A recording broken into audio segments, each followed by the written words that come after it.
So for next Wednesday's quiz, I don't think I'm going to finish what I have up here for the lecture notes. So for next Wednesday's quiz, stop on the WebAssign where I stop in the lecture notes. So it's exactly, that's what you'll be responsible for. You can certainly continue on. The lecture notes will be posted.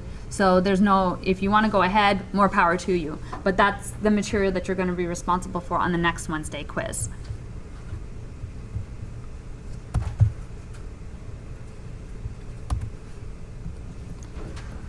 Now I forgot where we ended. We did this. Showed you Mr. Smiley.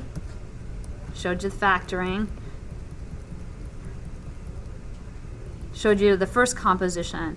Okay, now I'll show you the second one too. They're very similar. I showed you the second one too, right? I just didn't do number 6. Okay, number 6.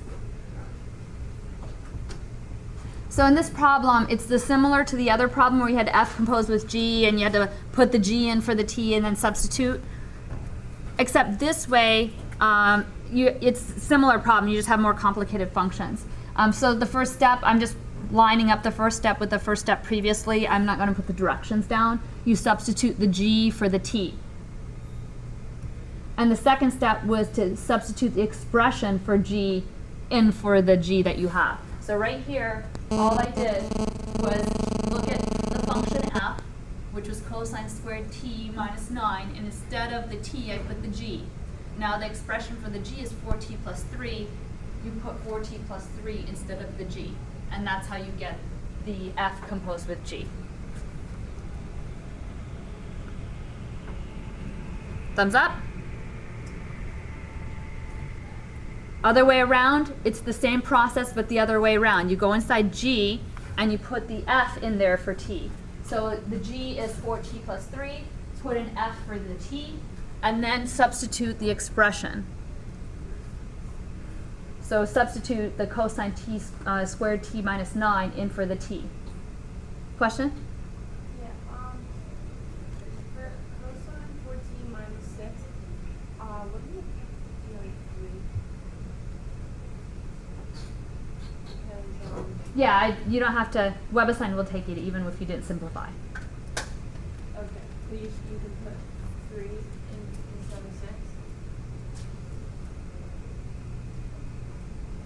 Yeah, you know I had it separated apart. You don't need to combine it or do anything. Because like usually they take like the, or like, I don't know. It's just like on the website when I did it, it always took that number and like divide it by like. If WebAssign is giving you an answer that seems like it might be fishy or you don't know where it's coming from, what you can do is take a print screen or screenshot and then send me the screenshot and say, WebAssign has this, I have no idea where it's coming from, why it's doing this, where is it coming from? Because that's not something I really want you to be tripped up by. Okay. And somebody else had pointed out earlier that WebAssign made you enter in certain things in a certain way. Well, it has to. It's a computer, so it has these blanks where it's trying to do. So it's not trying to confuse you. It's just rigid in that way. And I think you might have had, if anybody was in the Red Hawk Learning Center, it might have been like that there too with the computer learning.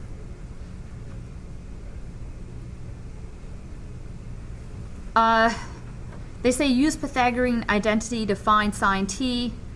I was like, what is Pythagorean identity? It's kind of hard looking at these things. They're naming all the things and putting a bunch of formulas and acting like you have to memorize it. This is one you have to memorize. Cosine squared plus sine squared equals 1. It's not the Pythagorean identity, it's the most famous one. So you've got to know this one. And if you walk into Calc 1, how many are going to take Calc 1? If you walk into Calc 1 and someone says, do you know this identity? And you say no, and they say, who did you have for pre-calculus? You say Ted Williamson. Don't say me. I don't think he watches YouTube. So what do we do?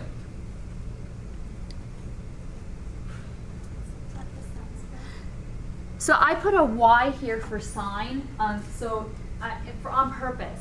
And I actually want to build up the circle for you because I had a few questions about the unit circle. The unit circle tells you everything, actually. That's where the sine and cosine are from. Some of you were asking, what does the sine and cosine mean? So hold that thought because I did want to show that to you. But I let y be sine t because I wanted to use a letter instead of carrying around the signs. And so really what I have is here, I have cosine squared t plus y squared is equal to 1. I'm just going to substitute that letter and then do the algebra. And the y value is sine. They're actually one and the same thing. The y values on the unit circle that's the definition of sine.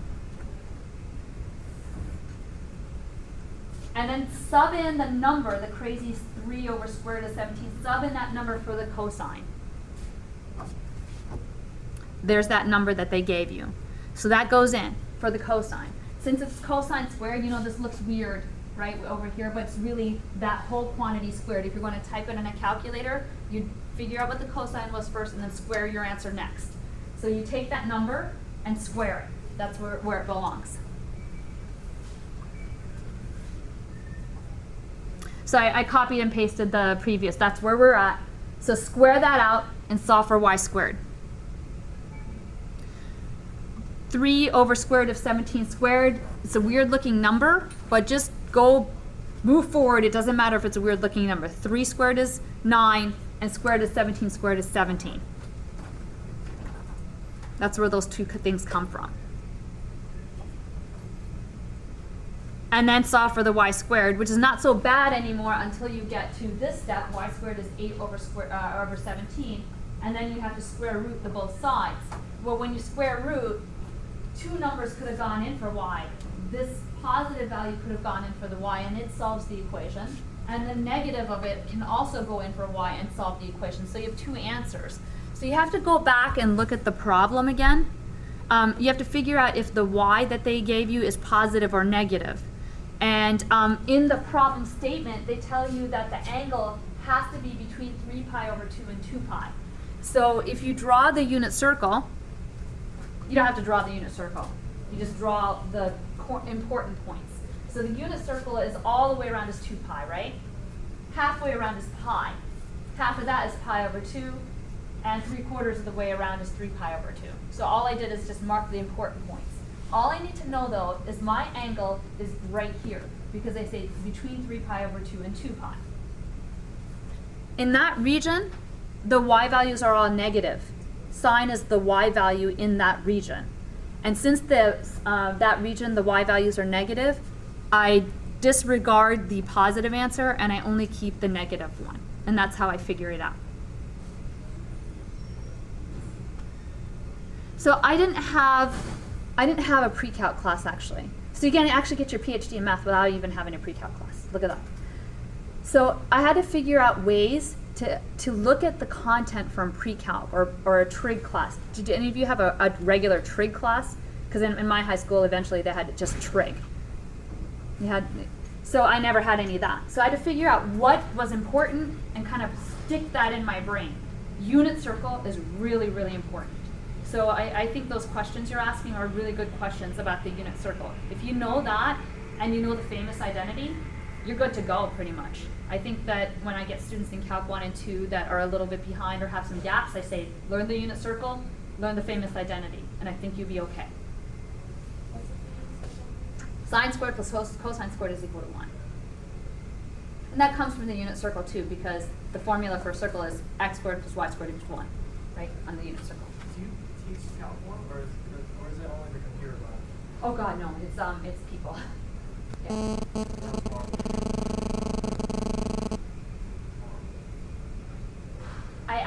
I told you that I actually collected where you had taken your last math class from. I want to know if it actually is a predictor of anything. I only thought of that after I collected it from you.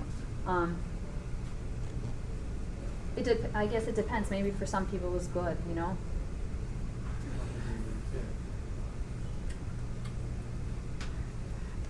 In some ways, like, some people would say this is not good. I've had arguments that you can't teach math without having personal contact.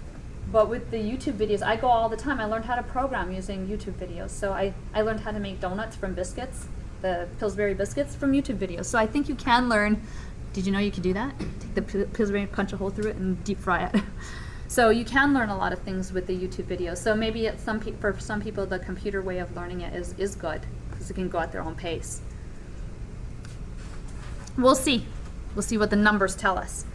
By the way, on WebAssign, I think it takes this answer without having any simplification, but the answer that I have on my lock key has a simplified version. So just in case, I want to show you how to fill in that gap, how to get that simplified version.